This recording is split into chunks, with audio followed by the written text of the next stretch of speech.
चलिए अब आपको सीधे लिए चलते हैं त्योंधर, जहां बीजेपी अध्यक्ष जेपी नड्डा की जनसभा है जिसमें वो संबोधित कर रहे हैं। क्या देख रहा हूं, इतनी बड़ी संख्या में आप सब लोग एकत्र आए हैं। जो मैं उत्साह देख रहा हूं, जो मैं उमंग देख रहा हूं, जो मैं युवा साथियों का भी उमंग देख रहा हूं, वह बताता है कि आप लोगों ने सिद्धार्थ तिवारी को आशीर्वाद देने का मन बना लिया है। यह स्पष्ट दिखता है। मित्रों, ये चुनाव की बेला है। आपको अपने अगले 5 साल के लिए आपके हितों की रक्षा कैसे हो सकती है, कौन व्यक्ति कर सकता है, कौन पार्टी कर सकती है, कौन आपको मजबूती दे सकती है, ये इसके निर्णय करने की घड़ी है। और इसलिए मैं आपसे निवेदन करूंगा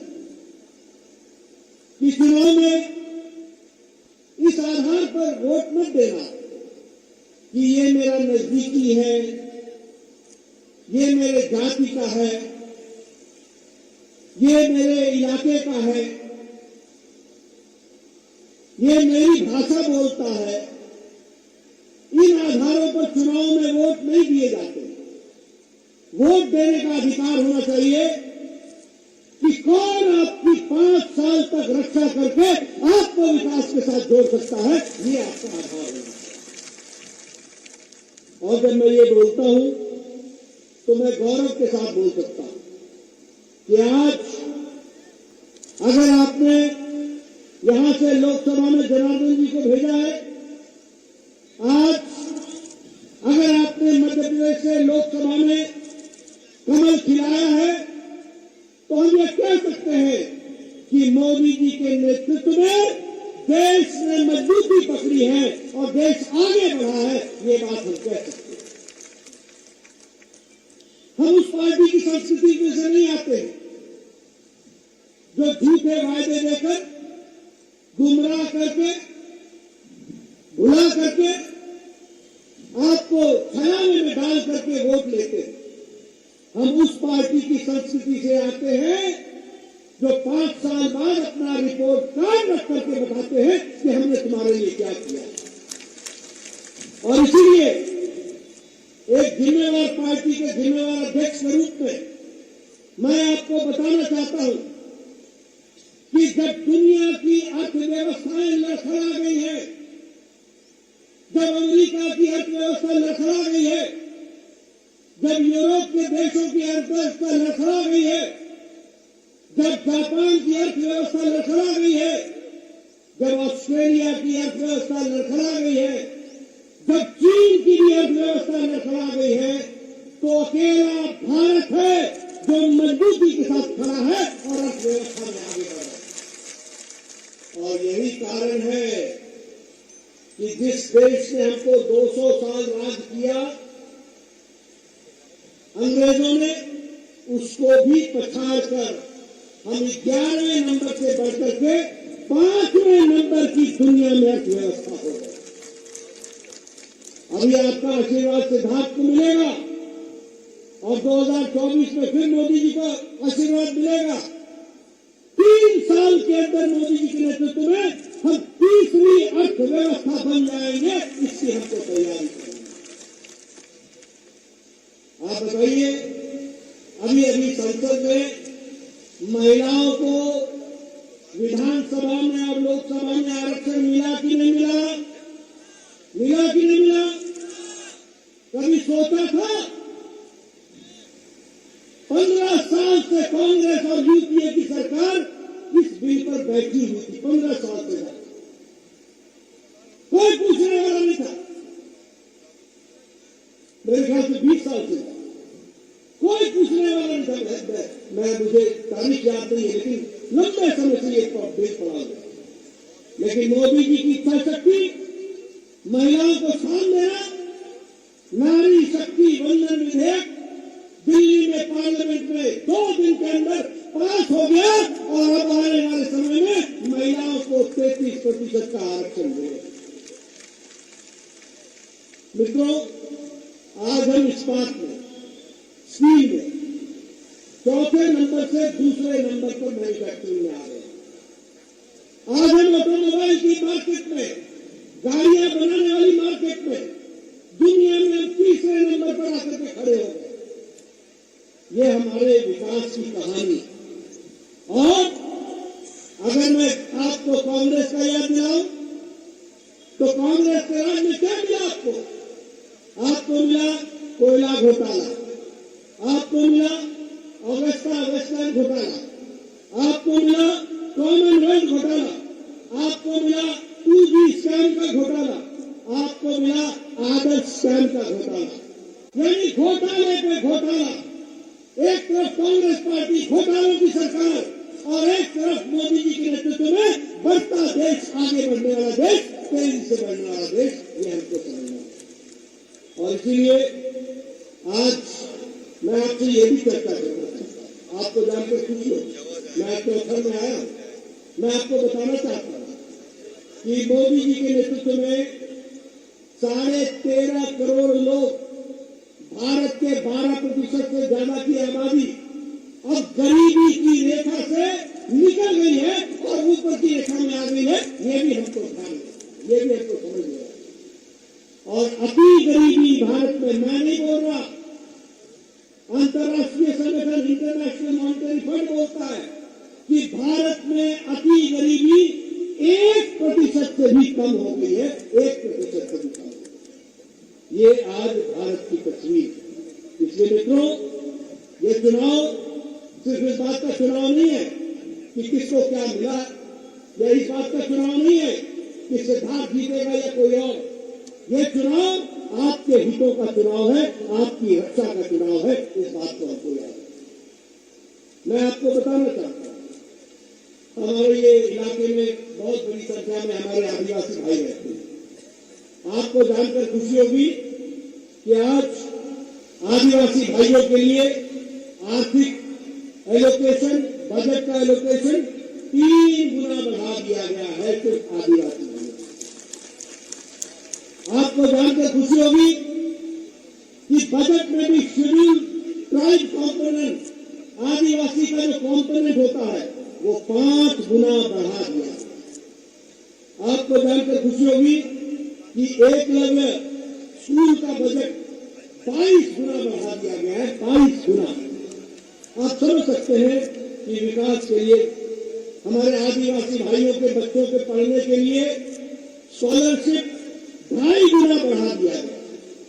उसी तरीके से जनजाति उप योजना, छोटी योजनाओं के लिए 4 गुना बजट बढ़ा दिया गया। और मध्य प्रदेश, जहां आज बैठे हैं, राजेंद्र शुक्ला जी लंबे समय इस सरकार में मंत्री रहे हैं। मैं इनके माध्यम से इस सरकार को बधाई देना चाहता हूं, जहां मध्य प्रदेश की पर व्यक्ति आय 10 गुना बढ़ी है, 10 गुना बढ़ी है। उसी तरीके से अगर हम देखें तो मध्य प्रदेश का भी बजट 13 गुना बढ़ा है, 13 गुना बढ़ा है, वो भी हमको ध्यान रखना। और स्वास्थ्य का बजट 26 गुना बढ़ा है, 26 गुना। आप समझिए विकास के लिए किस तरीके से मोदी जी ने मध्य प्रदेश को पूरी ताकत के साथ, बजट के साथ आपको बढ़ाने का काम किया है, वो भी हमको ध्यान में रखना है। उसी तरीके से ट्राइबल वेलफेयर का कुल मिलाकर के 57 गुना बजट बढ़ा है, वो भी हमको ध्यान में रखना है। मित्रों, मैं आपको बताना चाहता हूं, ये चावल की आप यहां उपज करते हैं, धान का कटोरा भी बोला जाता है, उसके तरफ हम आगे बढ़ भी रहे और उसको आगे करने में चाहे योजनाओं को लाना हो, चाहे लिफ्ट इरिगेशन स्कीम को लाना हो, उन सब में आपने काम किया। लेकिन आप देखिए, आप मध्य प्रदेश के भविष्य के बारे में तय कर रहे हैं। मैं यहां आपको ये बताना चाहता हूं कि मध्य प्रदेश की दृष्टि से चावल में 4 गुना हमने चावल का उपज बढ़ाई है मध्य प्रदेश में, ये भी हमको। और और गेहूं में हम लोगों ने 2.5 गुना हमारी उपज बढ़ी है। और ग्राम सड़क योजना, गांव में सड़कों की योजना, पिछले 7 साल के अंदर गांव की सड़क की योजना जो है वो 83,931 किलोमीटर की सड़क बनी है। 83,931 किलोमीटर की सड़क। अगर मैं मध्य प्रदेश की बात करूं तो 34 नए रेलवे स्टेशन का उद्धार हो रहा है। 34 रेलवे स्टेशन बिल्कुल नए बन करके वर्ल्ड क्लास रेलवे स्टेशन बन रहे हैं। इसको भी हमको ध्यान में रखना है। वंदे भारत ट्रेन अगर 23 देश में चली है तो 3 वंदे भारत ट्रेन जो है वो आपके यहां मध्य प्रदेश में चली है। अगर हम विंध्या एक्सप्रेस वे बताएं तो भोपाल से लेकर के सिंगरौली तक 3,800 करोड़ रुपए खर्च हो रहा है और वो विंध्या एक्सप्रेस वे बन रही है। वह भी हमको याद रखना चाहिए। नर्मदा की प्रगति पथ के लिए 900 किलोमीटर की सड़क बनेगी, एक्सप्रेस वे बनेगा और उसके लिए भी 31,000 करोड़ रुपए भारत सरकार मोदी जी ने मध्य प्रदेश को दिए हैं। ये भी हमको ध्यान में। मित्रों, मैं बहुत सी आपके साथ नई नई बातों पर चर्चा कर सकता हूं। सड़कों के बारे में कर सकता हूं, विकास के बारे में कर सकता हूं। 14 मेडिकल कॉलेज दिए गए हैं मध्य प्रदेश को पिछले 5 साल में, 14 मेडिकल कॉलेज। उसी तरीके से हमारे यहाँ संत रविदास जी का स्टैच्यू का मेमोरियल, उसको भी वो भी 100 करोड़ की लागत से वह भी आपको समर्पित हुआ है। वो हम सबके ध्यान में। संबल योजना के माध्यम से आपके विकास के लिए हर तरीके का आपको प्रोत्साहन दिया जा रहा है। यह भी हमारे ध्यान में रहना चाहिए।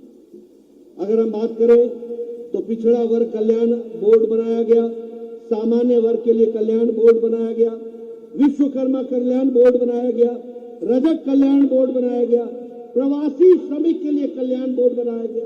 बड़ी संख्या में हमारे श्रमिक भाई प्रवास करके दूसरी जगह में जाकर के काम करते हैं, उनके लिए कल्याण बोर्ड बनाया गया। यानी सभी समाज के वर्गों की चिंता करने वाली ये मध्य प्रदेश की सरकार, इस सरकार को दोबारा लाने का संकल्प है और उसके लिए सिद्धांत को जिताना ये आवश्यक है। ये भी हमको ध्यान में रखना है।